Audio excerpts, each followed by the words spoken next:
Estados Unidos sanciona a familia guatemalteca acusada de operar red de tráfico de personas bajo la organización López. Juramentan a los últimos decanos de las comisiones de postulación, mientras el Ministerio Público investiga denuncias de reuniones irregulares con la exfiscal Telma Aldana. Fracasan las interpelaciones a ministros de Gobernación y Relaciones Exteriores. Quórum insuficiente detiene el proceso en el Congreso. Guatemala refuerza la frontera con México tras éxodo por violencia. Ejército y ayuda humanitaria se movilizan en Cuilco para atender a desplazados. Allanamientos en caso de Farruko Pop. Decomisan drogas, dinero y municiones. Capturan a 2 sospechosos y revelan uso de fosas clandestinas por pandilla Barrio 18. En una operación de la DEA, Ismael El Mayo Zambada, ex líder del cártel de Sinaloa, fue detenido en El Paso, Texas. También fue capturado Joaquín Guzmán López, hijo de El Chapo. Ambos están bajo custodia de las autoridades estadounidenses.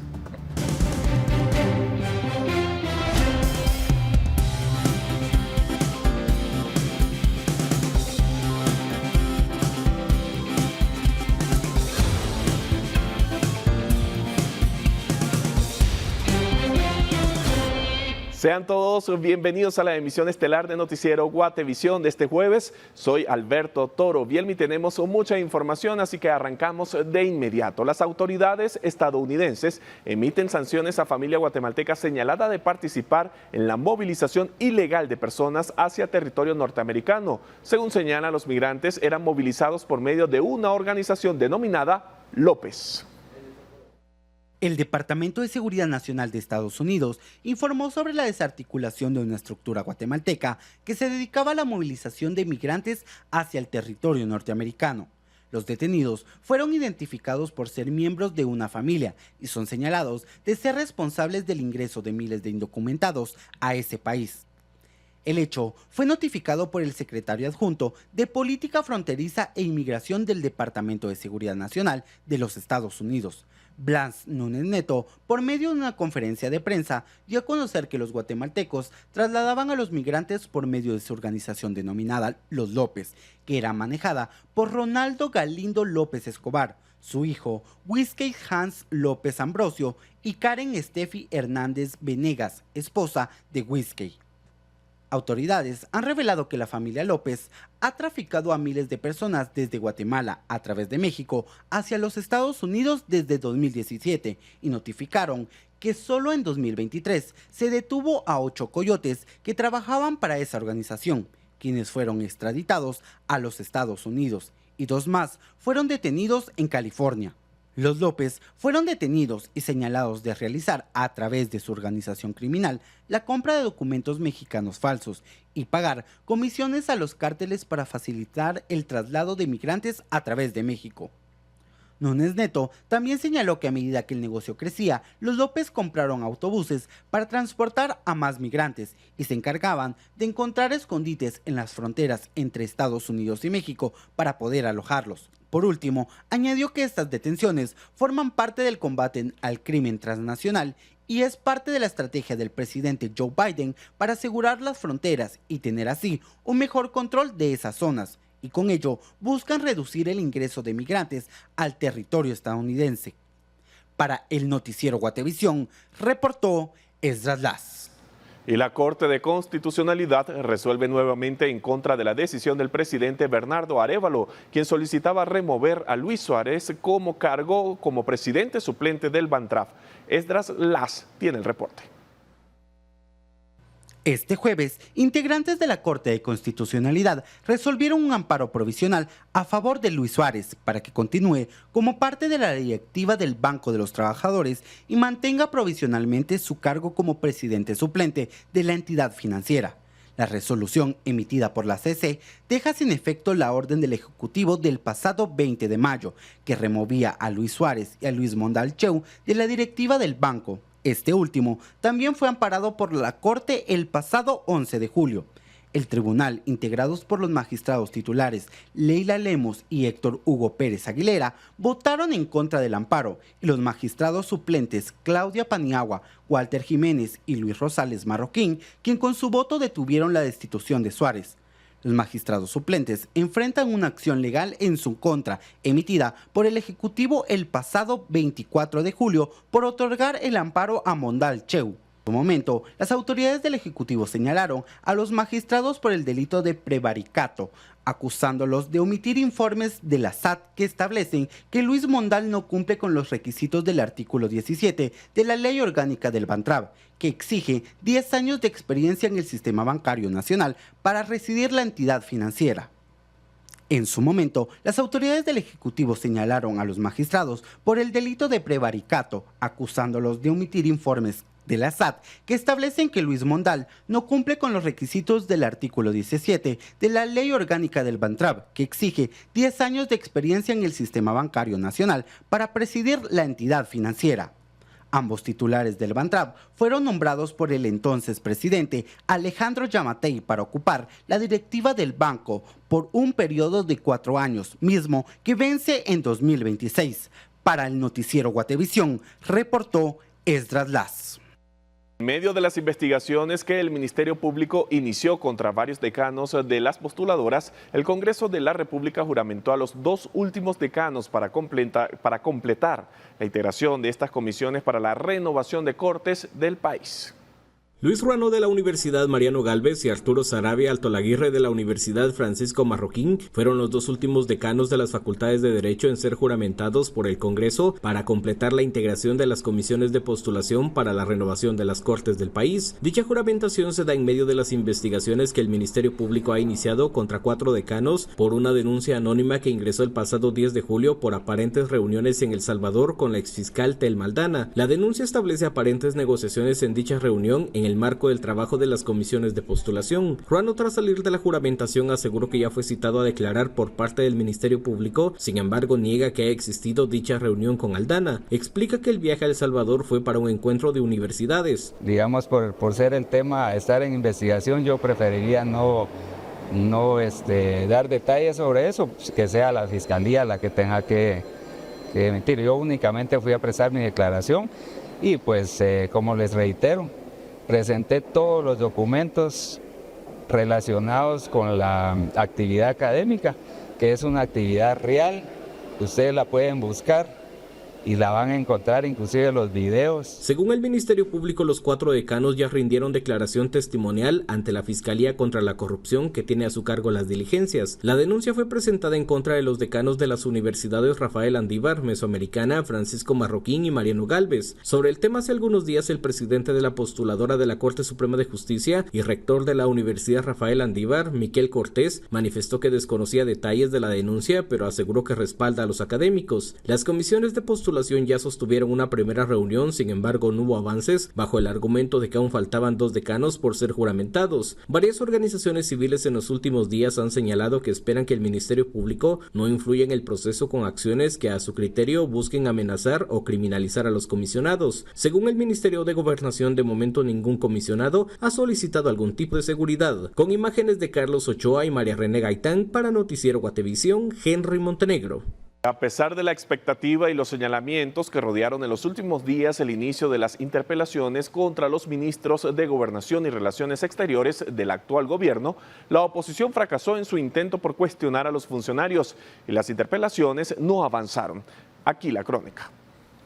Francisco Jiménez de Gobernación y Carlos Ramiro Martínez de la Cancillería serían los 2 primeros ministros del presidente Bernardo Arévalo en ser interpelados en el Congreso este jueves. El primero en pasar al pleno sería el titular de Gobernación. Sin embargo, la crónica de su jornada comenzó desde temprano, ya que llegó caminando junto con la cúpula policial y sus viceministros. Pero antes de entrar al Congreso pasaron por un café cercano al Palacio Legislativo, donde incluso estuvieron acompañados por un capellán religioso. Luego, la oficina de toma de decisiones del Ministerio de Gobernación pasó al Congreso, ya que se les adecuó un espacio para trabajar. 86 diputados los esperaban en el hemiciclo, aunque con ausencias marcadas de gran parte de Vamos, la UNE, Viva y Cabal. Llegó la hora de que Jiménez entrara al hemiciclo. Su interpelante, la diputada Sandra Jovel de la bancada Valor, lo esperaba. Sin embargo, el quórum le jugó una mala pasada y los diputados de varias bancadas se desmarcaron, provocando que la sesión finalizara sin empezar con las interpelaciones. Al salir, Jovel arremetió contra los diputados oficialistas y también contra el ministro.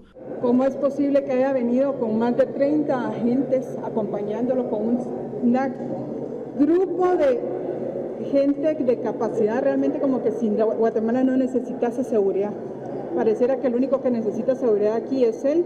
Jiménez se retiró junto con su equipo, pero hubo espacio para plantear algunas preguntas, como el uso de unos auriculares por parte de Jiménez, lo que provocó que en redes sociales muchos se preguntaran si se trataba de algún artefacto para recibir respuestas a distancia durante la interpelación. Sin embargo, según el titular de la cartera, se trataba de algo totalmente distinto. Es una donación de bromeo, es un problema que tengo de auditivo y son audífonos normales para escuchar.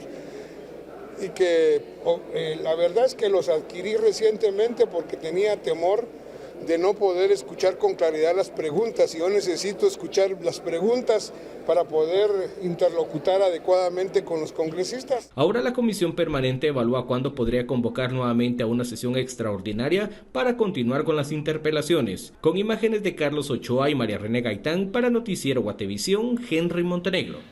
Y en más información, la bancada Vamos denunció a través de redes sociales que desde el gobierno del presidente Bernardo Arévalo se ordenó una campaña de desestabilización en el país. Los señalamientos fueron rechazados por el Ejecutivo. En un video publicado en redes sociales, la bancada Vamos, liderada por el diputado Alan Rodríguez, denunció que el Ejecutivo buscaba desviar la atención de problemas como la situación de la autopista Palín-Escuintla, el costo de la canasta básica y la inseguridad. Según el parlamentario, estas supuestas acciones ocurrieron antes del inicio de las interpelaciones que estaban agendadas para este jueves contra el ministro de Gobernación y el ministro de Relaciones Exteriores. Lo que se busca es evitar que se ponga en evidencia la incapacidad y la irresponsabilidad de las personas a cargo de la seguridad ciudadana, de las y los guatemaltecos. Los señalamientos del diputado fueron rechazados por el Ejecutivo a través de la Secretaría de Comunicación Social de la Presidencia, que aseguró que los ministros están dispuestos a enfrentar el juicio político y la rendición de cuentas ante el Congreso. Asimismo, comunicaron que la población tiene el derecho de manifestarse de manera pacífica y respetuosa. La oposición también acusó al gobierno de desinformar sobre los recursos financieros que el Ejecutivo tiene a su disposición, con el fin de que se apruebe la ampliación presupuestaria recientemente enviada al Congreso. Para Noticiero Guatevisión, Leslie Sánchez. Y continuamos con más información y trata acerca de manifestantes que fueron abucheados a parlamentarios al concluir una sesión plenaria. Y es que desde inicios de esta semana en redes sociales circuló un anuncio sobre posibles manifestaciones afuera del Congreso de la República debido a las interpelaciones que se tenían en agenda para este jueves. Desde las 10 de la mañana un pequeño grupo se instaló sobre la 8ª Avenida exigiendo al Congreso que detenga un posible sabotaje en contra del gobierno de Bernardo Arévalo. Los manifestantes cocinaron en la banqueta y ofrecieron comida a los diputados como un acto de protesta. Al finalizar la sesión, algunos parlamentarios salieron del edificio y fueron abucheados y perseguidos por los protestantes. Ahora, como ya no le estaba la comida, tienen que salir a buscarla. Antes hasta con ellos se favorecían. Cristian Álvarez, ¡qué vergüenza!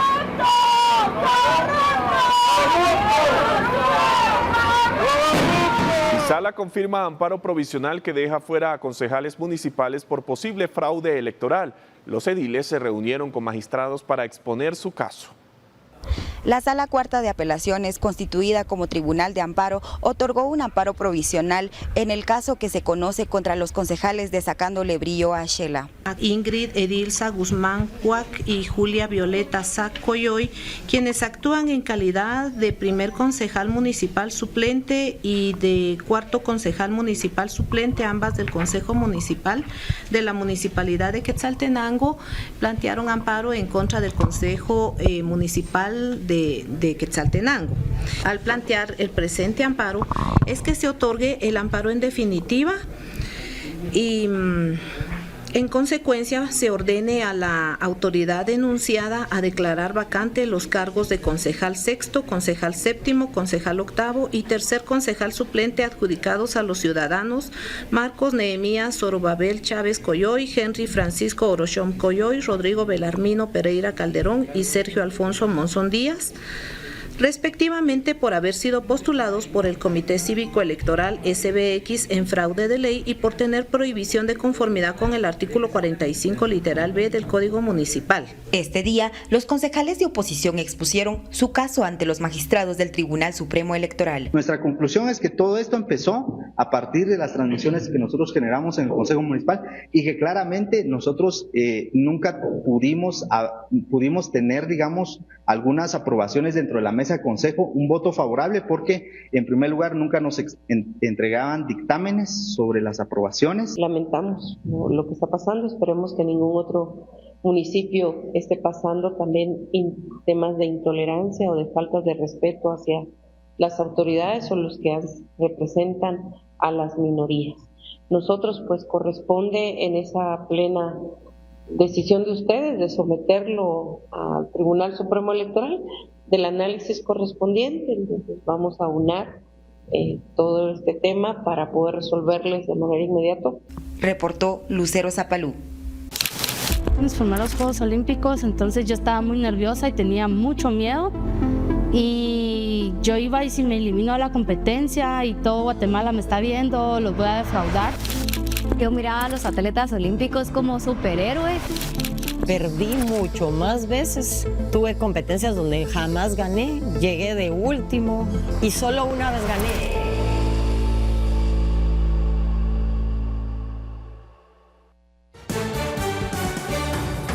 Vamos con más información. La celebración del 500 aniversario de la antigua Guatemala se vio empañado por un conato de incendio provocado por una fuga de gas propano.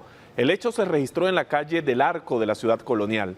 Bomberos municipales departamentales que atendieron la emergencia indicaron que todo sucedió en la cocina del segundo nivel de un restaurante y aseguraron que el fuego fue controlado y que no dejó personas heridas.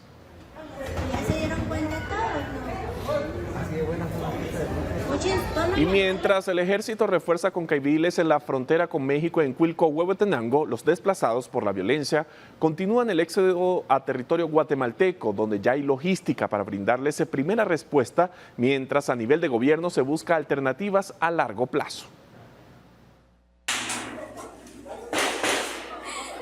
Para arriba, aquí no hay dónde salir. Aquí no hay dónde salir, jefe, para arriba. Nada más agáchense, porque aquí están pegando los tiros. Allá atrás. Aquí, está bien. En la pared, abajo, nada más.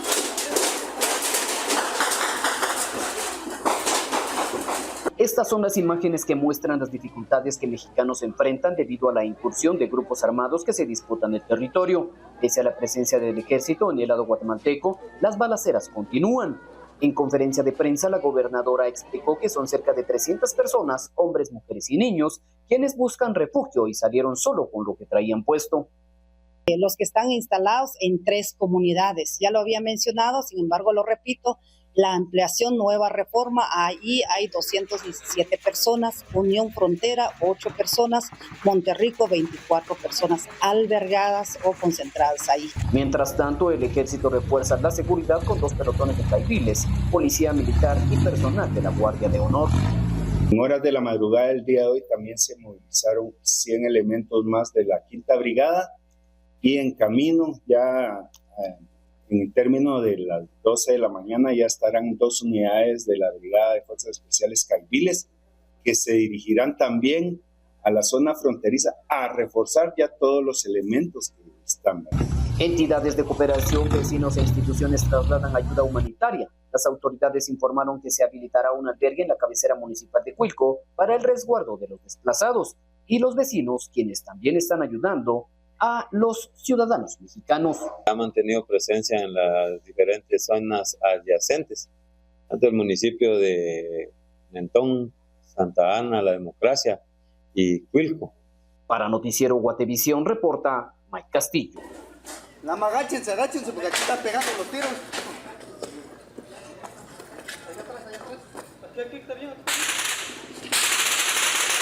Vamos a pasar a otro tema porque una mujer enfrenta juicio por el plagio de una bebé en el Hospital General San Juan de Dios en octubre de 2023. Luego de un operativo policial, la pequeña fue recuperada en la zona 21. Transcurría el 7 de octubre de 2023 cuando se reportó el robo de una bebé en el Hospital General San Juan de Dios. 2 días después, autoridades policiales capturaron a María del Rosario Martínez, quien actualmente enfrenta juicio por plagio o secuestro en el Tribunal 10º de Sentencia Penal. Una investigación determinó que Martínez habría raptado a una bebé recién nacida. Las cámaras de seguridad del centro asistencial revelaron que una mujer ingresó al hospital. Se cambió de ropa para ponerse un uniforme similar al que utiliza el personal de enfermería. La mujer tomó a la menor y la sacó del hospital. La bebé fue rescatada en una vivienda en la colonia San Juan de los Encinos de la zona 21. Durante el desarrollo de la audiencia de este día, el Ministerio Público presentó las pruebas que forman parte de la acusación y que se estarán discutiendo en las próximas audiencias, en las que destacan informes psiquiátricos realizados a la sindicada, además de discos que contienen videos e imágenes registradas por las cámaras de seguridad. El debate contra Martínez continuará el próximo 8 de agosto. Con imágenes de Eric Ávila, reportó para Noticiero Guatevisión Elmer Vargas. Y continúan allanamientos por el caso de la muerte de Farruko Pop. Este día, durante los operativos, autoridades decomisaron dinero en efectivo, drogas y municiones, además de prendas de vestir, las cuales servirán para continuar con las investigaciones. Dentro de los 40 allanamientos que se realizaron también está el hogar en donde fue localizado el cuerpo de Farruko Pop. Acá se realizaron nuevas excavaciones por parte de las autoridades. Se coordinó la incautación de 10 teléfonos celulares, municiones para arma de fuego, 2 armas de fuego y dinero en efectivo. Asimismo fue localizada una cadena que aparentemente portaba Sebastián Pop al momento de su desaparición. La Fiscalía cuenta con análisis técnicos, fotogramas, pruebas documentales y científicas, así como pruebas de lofoscopía y análisis telefónicos e intercomunicacionales, con los cuales se logró determinar que en estos inmuebles había estado Sebastián Pop antes de su muerte. También se reporta la captura de 2 personas vinculadas al caso durante estos allanamientos y el decomiso de más de 130,000 quetzales. Este operativo surge en el contexto de la desaparición y asesinato de Farruko Pop. Desde ese momento, al menos 5 personas más han sido asesinadas. Según las investigaciones preliminares, están vinculadas al caso. Las investigaciones revelan que la pandilla Barrio 18, a la que se le atribuye la responsabilidad del asesinato de Farruko Pop, ha utilizado casas abandonadas como fosas clandestinas para deshacerse de sus víctimas. Según las diferentes líneas de investigación, en algunos de los inmuebles pudieran haber personas que tienen relación con la Mara o la pandilla. Los fiscales trabajan con 2 hipótesis principales. La primera sugiere que Farruko fue asesinado tras presenciar armas de la pandilla en un evento al que asistió. La segunda implica que pudo haber sido contactado por una mujer con la que podría haber tenido una relación y que su muerte ocurrió durante una fiesta en la que surgieron conflictos. Con imágenes de Oscar Vázquez y Luis Machá, reportó Andrea Domínguez. Nos vamos al interior del país porque transportistas de Quiché señalaron a un concejal de la municipalidad de Santa Cruz del Quiché de haber obligado al dueño de un microbús a sobrecargarlo para tomarle fotos y a acusar a los transportistas en las redes sociales. El alcalde restó importancia a las declaraciones. Los transportistas de Quiché denunciaron públicamente que un concejal de la municipalidad de Santa Cruz del Quiché presionó a un propietario de un microbús para colocar personas en las escalerías y en la puerta del vehículo para que se viera sobrecargado. Posteriormente le tomaron fotografías y lo subieron a las redes sociales para responsabilizarlo. Los transportistas indicaron que en su momento divulgarán el nombre del concejal. Se subieron en las escaleras de un vehículo, amenazaron al dueño para que se llevara la gente en las escaleras. Le tomaron fotos para hacer todo el show y después manifestar lo que el señor alcalde dijo anoche, confundirnos con toda la opinión pública. Esta fue una campaña orquestada y en su momento, si hay necesidad, lo vamos a hacer público quién es ese concejal. El alcalde de Santa Cruz del Quiché restó importancia a los señalamientos de los transportistas. Aseguró que ya no saben qué hacer porque su movimiento se está desmoronando. Afirmó que cuenta con el respaldo de la población y que más de 300 transportistas ya regularizaron su situación ante la municipalidad. No es no tener la madurez de aceptar los errores, y si así hubiese sido, ellos no hubieran sacado el comunicado de que iban a sancionar, ¿verdad? Siendo alguien que no puede sancionar, aún así lo sacaron. Entonces la verdad que mire, ya creo que es de empezar a ponerle la tapa al pomo a esto. Gracias a Dios tenemos ya más de 300 vehículos registrados. Para Noticiero Guatevisión reportó Héctor Cordero. Y la imprudencia al volante y las complicaciones en el tránsito en Escuintla son la principal causa del incremento de accidentes viales, siendo el más recurrente los percances en motocicleta. Autoridades del Hospital Nacional de Escuintla piden a la población tomar medidas de seguridad y manejar con precaución, pues en lo que va del año se han atendido más de 700 emergencias por accidentes de tránsito, sobre todo de personas que viajaban en motocicleta. Generalmente eso se llama accidentes externos, se llaman.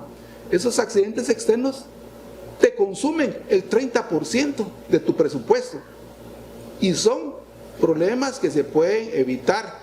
Entonces, si ese 30% que se están utilizando para la atención de los pacientes se utilizaran para otras cosas, resolverían muchos problemas con ese dinero que sobrara cuando se puede evitar. La situación ha saturado las emergencias y recarga el trabajo del personal médico, además que se consume un 30% del presupuesto del centro asistencial, por los costos que implica atender a una persona con politraumatismo. Dependiendo del grado de complejidad que trae el paciente, si es trauma de cráneo grado 1, grado 2, grado 3, y además viene acompañado con otras fracturas, el consumo se dispara, mínimo se van 20,000 en el consumo para la atención de ese paciente.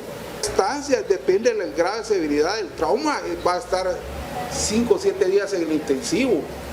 De ahí la recuperación de ese paciente, pasarlo a sala a operar, se gasta bastante en un paciente cuando se pudo haber evitado. Informó para Guatevisión Carlos Paredes.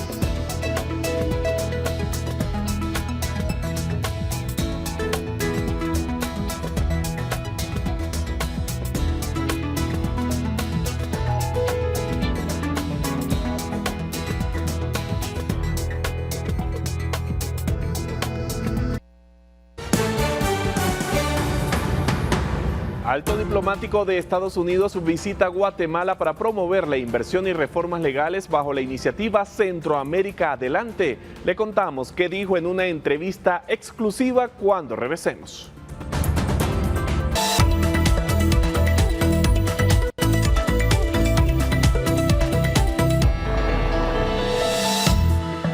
Y a esta hora de la noche vamos a darle la bienvenida a nuestra compañera Paula Osaeta. Eso significa de que llegó el momento de que hablemos de dinero. Paula, te saludo. Buenas noches.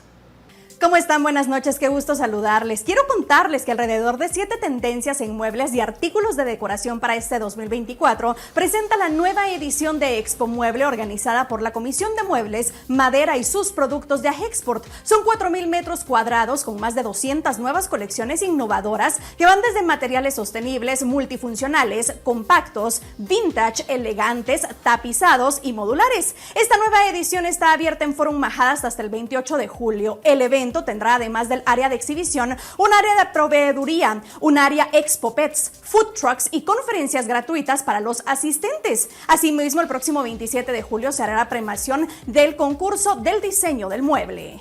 Y en otros temas, conocer los avances y programas que se desarrollan en el marco de la iniciativa Centroamérica Adelante fue el objetivo de la visita a Guatemala de un alto diplomático estadounidense. Eric Jacobstein indicó en una entrevista para Guatevisión y Prensa Libre que las leyes son críticas para atraer inversión de Estados Unidos y del mundo. Eric Jacobstein, subsecretario de Estado adjunto para América Central en la Oficina de Asuntos del Hemisferio Occidental, concluyó el pasado martes una visita que realizó a Guatemala para conocer los diferentes avances de la iniciativa Centroamérica Adelante.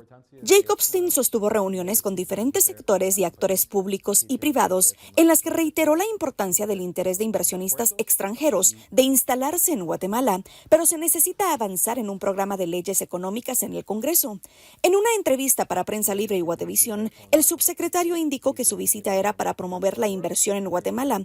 Era un equipo bajo la iniciativa Centroamérica Adelante que fue creado por la vicepresidenta de Estados Unidos, Kamala Harris, y la idea es promover la inversión en este país. Agregó que están enfocados en la infraestructura y han desarrollado muchas reuniones. Por ejemplo, estuvieron en el Congreso de la República hablando sobre la importancia de las leyes que tienen que ver con la competencia, la infraestructura, los puertos y también con la ley de alianzas público-privadas.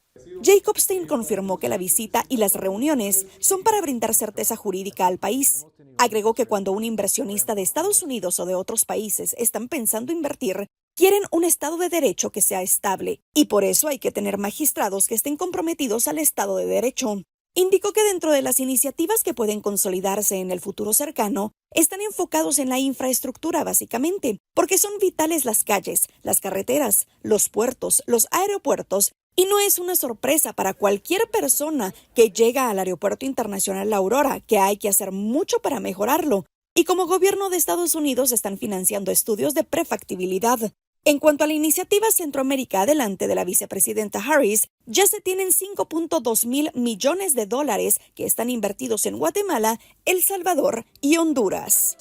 Y mire, Taylor Swift no solo ha creado música exitosa, sino que ha moldeado una marca personal distintiva que trasciende las fronteras de la música. Desde sus inicios se enfocó en conectar de manera auténtica con su audiencia, compartiendo experiencias personales y emociones a través de sus letras. Esta autenticidad y transparencia la ha convertido en un ícono cultural y una figura influyente no solo en la música, sino también en la moda, el estilo de vida y la cultura popular. Además, Taylor Swift ha sabido capitalizar su imagen y valores personales para expandir su influencia en el mundo empresarial, desde asociaciones estratégicas con marcas reconocidas hasta el lanzamiento de su propia línea de moda. Swift ha demostrado su versatilidad como empresaria. Sus empresas no solo se centran en la música, sino que abarca una variedad de proyectos que reflejan su visión creativa y su conexión con su audiencia. La clave de su éxito en la construcción de marca personal radica en su capacidad para ser auténtica, honesta y cercana con sus seguidores. Esta valiosa enseñanza nos invita a reflexionar sobre la importancia de la autenticidad en la creación de una marca que resuena con nuestra audiencia y crea conexiones genuinas que perduren en el tiempo. Nos vemos mañana con más consejos. Que descanse. Gracias, Paula. Y nosotros continuamos con más información porque algunos centros de pensamiento en el país cuestionan la falta de información que se tiene sobre el presupuesto 2025. Señalan la ausencia de debate y socialización de cifras indicativas para financiar el proyecto de gastos para el año 2025. Las cifras del proyecto del presupuesto de ingresos y egresos 2025 que presentará el Ministerio de Finanzas al Congreso el próximo 2 de septiembre aún no son conocidas ni reveladas, lo que ha llamado la atención de los representantes de los centros de investigación económica que acompañan el proceso de formulación. Las asignaciones específicas para cada uno de los ministerios y otras dependencias, cuánto será el déficit fiscal, el monto del nuevo endeudamiento y la recaudación no se conocen. Hasta el momento, la Dirección Técnica del Presupuesto y la Comisión Técnica de Finanzas Públicas, la Secretaría General de Planificación y Programación, no han proporcionado ninguna cifra.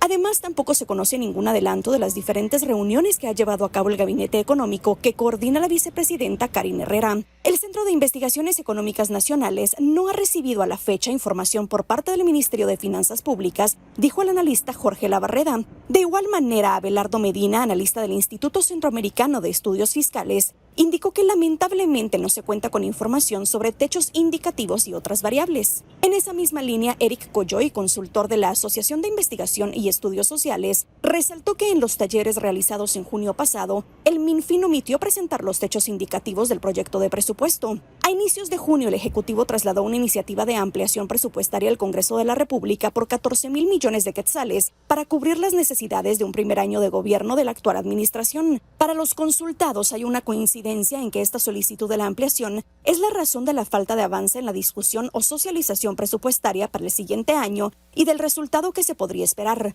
El representante del CIEM precisó que se esperaría una propuesta para el 2025 que supere algunas de las debilidades de años anteriores, como por ejemplo una estimación de los ingresos tributarios mejor fundamentada o por el lado de los egresos mayor avance en la gestión por resultados. Por su parte, ACIE señala que la Ley Orgánica del Presupuesto establece un proceso de presupuesto por resultados, porque siempre se cumple con la definición de indicadores y metas de los programas, pero nunca con el seguimiento y la evaluación de los resultados logrados con los recursos ejecutados, por lo que se espera que el nuevo gobierno cumpla con este mandato legal. Con información de Urias Gamarro para Noticiero Guatevisión, Paula Osaeta.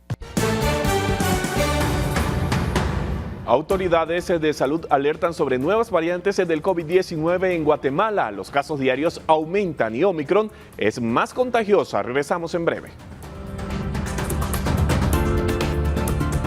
Vamos con más información y autoridades de salud informaron sobre la presencia de nuevas cepas de COVID-19 en el país. En tanto, el incremento de casos se mantiene.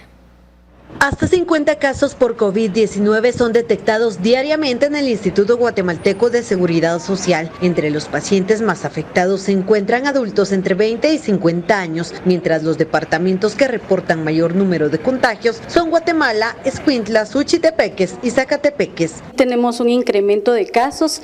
Desde el mes de marzo aproximadamente no sobrepasábamos los 80 casos por semana. Sin embargo, en esta semana ya tenemos reportados 243 casos positivos. Está la periférica de zona 5, la periférica de zona 11, Policlínica y el consultorio de Villanueva, en donde se están realizando hisopados. Este es uno de los 3 picos de COVID-19 que se monitorean anualmente, después del comportamiento del virus que se ha observado durante los últimos años. Actualmente, 24 de cada 100 pruebas realizadas en el ICS dan positivo a la enfermedad, mientras hace 5 meses la positividad era del 16,6%. Autoridades de salud informaron este jueves que se detectaron nuevas variantes de la enfermedad, por lo que es importante que la población se proteja para evitar una ola de contagios. La Dirección del Laboratorio Nacional de Salud, a través del Ministerio de Salud Pública y Asistencia Social, reportó que la variante de circulación predominante es KP2.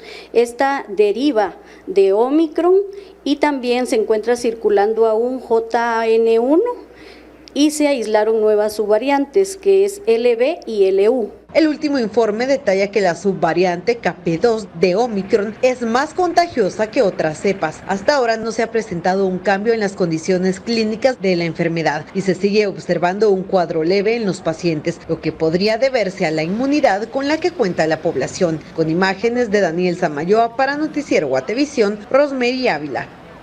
Y el 30 de julio se conmemora el Día contra la Trata de Personas, un delito que con el paso de los años presenta un incremento. La mayoría de las víctimas son menores de edad, según la Secretaría contra la Violencia Sexual, Explotación y Trata de Personas. 529 denuncias por trata ha recibido este año la Secretaría contra la Violencia Sexual, Explotación y Trata de Personas. Según la secretaria Danisa Ramírez, este número representa un alarmante incremento comparado a la cifra de 398 reportada el año pasado en nuestro país. Las modalidades de trata de personas que más casos reportan o denuncias reportan son la modalidad de explotación sexual, la modalidad de explotación laboral, mendicidad, también existen algunas otras modalidades como el reclutamiento de personas menores de edad para grupos delictivos organizados, entre otras modalidades que presentan también denuncias en el país. Los departamentos con mayor número de denuncias son Guatemala, Quetzaltenango, Escuintla y regiones que tienen un área fronteriza en donde se reporta mayor incidencia de alertas. Las principales víctimas del delito de trata de personas son niños, niñas y adolescentes. En cuanto a edades, ¿verdad?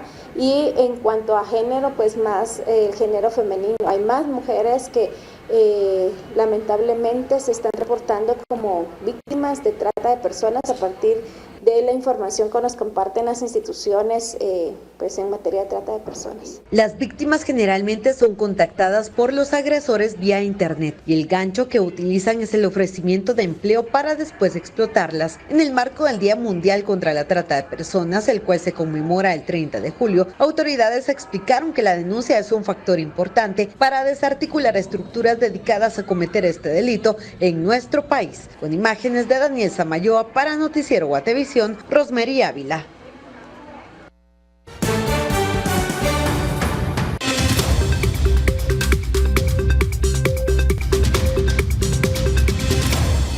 Llegó el momento de conocer lo que es noticia en el mundo. Recientemente, según informes de medios internacionales, agentes de la Agencia para el Control de Drogas, la DEA, habrían capturado en El Paso, Texas, al ex líder del cártel de Sinaloa, Ismael El Mayo Zambada. Veamos.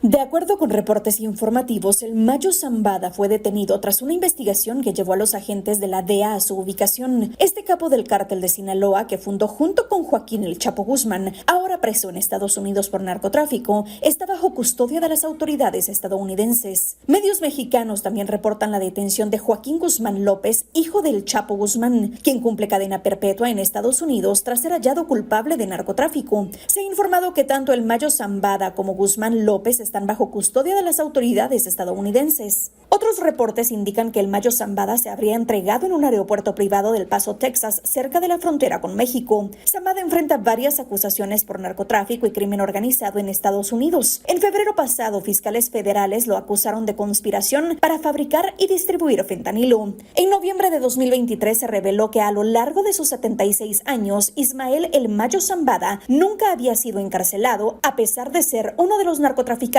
más buscados por los gobiernos de México y Estados Unidos. Además de no haber estado en prisión, se creía que nunca había sido arrestado por las autoridades. Sin embargo, recientemente se descubrió que El Mayo había sido detenido una vez debido a un insólito error. En una entrevista con el medio La Silla Rota, el periodista Luis Chaparro informó que Zambada fue arrestado por un agente federal que por confusión no logró identificar al narcotraficante y lo confundió con otro fugitivo. Al darse cuenta del error, las autoridades liberaron a Zambada, sin saber que era uno de los criminales más buscados a nivel mundial. A pesar de esta revelación, el periodista no proporcionó más detalles sobre la fecha de la detención ni sobre los motivos detrás de este incidente.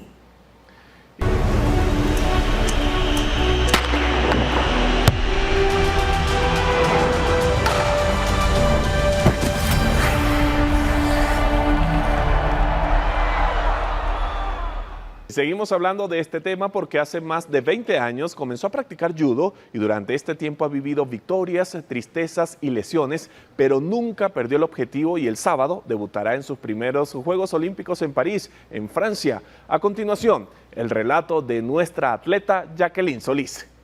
Jacqueline Solís será la primera atleta guatemalteca en salir a escena en París 2024. Tendrá su aparición a la 1 de la mañana de este sábado. Estas serán las primeras justas olímpicas para la atleta, quien previa a viajar a París, conversó con Noticiero Guatevisión y relató cómo el judo llegó a su vida. Con su judogi blanco tras la práctica, Solís recuerda que hace 20 años, en una tarde de amigos, llegó a la escuela del deportista en Antigua Guatemala e incluso al inicio pensó que se trataba de karate, pero luego se enamoró de este deporte que le ha dado tantas alegrías. En ese entonces pues estaban de moda las películas de Karate Kid, pensé que era karate, 6-8 meses después me entero de que no era karate, sino que era judo y bueno, pues ahí me quedé. Debido a que estaban preparándose para una competición en la ciudad capital, entonces estaban realizando todo a velocidad y todo era muy emocionante y pues me gustó y ahí me quedé. Llegar a unos Juegos Olímpicos es el sueño de todo deportista, sin embargo para Solís también es importante disfrutar del proceso y luego los resultados comenzarán a darse.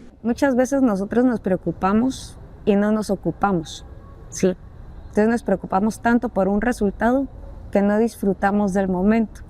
Mientras que ya sabemos que hay preparación, ya sabemos que trabajamos, ya sabemos que vamos y tenemos que estar enfocados en eso. Sin embargo, se nos olvida la parte de disfrutarlo, de gozar lo que nosotros hacemos. Porque si yo no lo disfruto, si yo no gozo lo que yo estoy haciendo y me presiono demasiado, no hago nada. Solís llega a París luego de terminar ubicada entre los puestos del ranking continental que otorgan pases a esta competencia. Actualmente ocupa el puesto número 1 en el ranking nacional, así como a nivel centroamericano, dentro de la categoría de menos 48 kilogramos. En el Open Panamericano realizado recientemente en Perú, logró una medalla de bronce y terminó entre las mejores 16 en el Mundial de Abu Dhabi. Con imágenes de Douglas Uruy y Fernando López, para Noticiero Guatevisión, Henry Montenegro.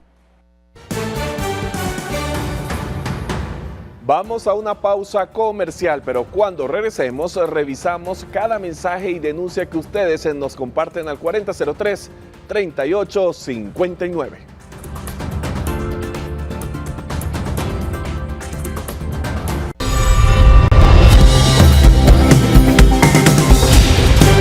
(4003-3859), el número del servicio de Guate Reporta. Vamos inmediatamente a dar lectura a la información que recibimos este día. Del sector 3 y 4 de San José Las Rosas, en la zona 6 de Misco, recibimos el reporte de nuestra televidente Sofi, quien nos compartió fotografías que muestran los inconvenientes que enfrenta el peatón porque las banquetas se han convertido en parqueo de vehículos de todo tipo. Ahora bien, Magdalia Monzón nos compartió fotografías que fueron tomadas a mediados del mes de junio pasado. El propósito de nuestra televidente es dar a conocer la falta de salubridad que supuestamente manejan las autoridades cuando llevan a cabo alguna exhumación, pues dejan al aire libre objetos que podrían desencadenar algún inconveniente para la salud de los trabajadores y visitantes del referido cementerio. Y con la información que usted nos comparte a través del servicio de Guate Reporta, llegamos al final de la emisión estelar de Noticiero Guatevisión de este jueves. Gracias por acompañarnos. Mañana nuevamente a las 9 de la noche la emisión estelar de Noticiero Guatevisión. Que tengan todos una excelente noche.